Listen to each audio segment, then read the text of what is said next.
एक बार की बात है, बादशाह अकबर के दरबार में एक व्यापारी दौड़ता हुआ आया। उसके चेहरे पर घबराहट थी और उसने रोते हुए कहा, जहां पनाह, मेरा सोने का थैला चोरी हो गया है, मुझे इंसाफ चाहिए। अकबर ने उसकी बात सुनी और दरबारियों की तरफ देखा।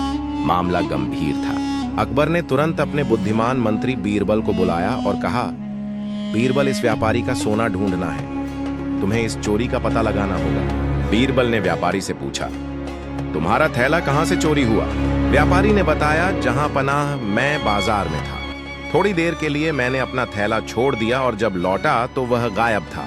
बीरबल ने सोचा और कहा, बाजार में उस समय जो भी लोग थे उन्हें कल दरबार में बुलवाया जाए। अगले दिन सभी संदिग्ध दरबार में हाजिर हुए। बीरबल ने सबको ध्यान से देखा, फिर वह उठा और सबको एक एक लकड़ी देते हुए बोला, यह जादुई लकड़ी है, इसे संभाल कर अपने पास रखना। याद रखना, रात भर में चोर की लकड़ी 2 इंच लंबी हो जाएगी। सुबह आकर अपनी लकड़ी वापस देना। सभी लोग लकड़ी लेकर चले गए। हर किसी के मन में डर और हैरानी थी। अगले दिन सभी संदिग्ध दरबार में आए। हर कोई अपनी लकड़ी लेकर लौटा। बीरबल ने लकड़ियों को ध्यान से देखा और उनमें से एक लकड़ी बाकी लकड़ियों से 2 इंच छोटी थी। बीरबल ने मुस्कुराते हुए उस व्यक्ति की तरफ इशारा किया और कहा, चोर यही है। वह व्यक्ति घबरा गया। उसने डरते डरते कबूल कर लिया कि वही चोर है।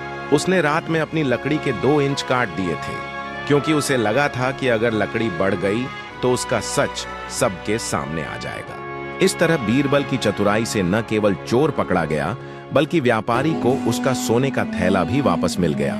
बादशाह अकबर ने खुश होकर कहा, बीरबल, तुम्हारी बुद्धिमानी का कोई मुकाबला नहीं।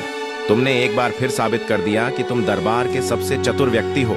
और इस तरह बीरबल की सूझबूझ से दरबार में न्याय हुआ। सभी लोग बीरबल की बुद्धिमानी की प्रशंसा कर रहे थे और दरबार का माहौल खुशी से भर गया। बीरबल ने मुस्कुराते हुए सभी का धन्यवाद किया और कहा कि सच्चाई हमेशा सामने आती है। इस घटना ने दरबार में एक नई शिक्षा दी कि चालाकी और ईमानदारी के बीच का संतुलन जरूरी है।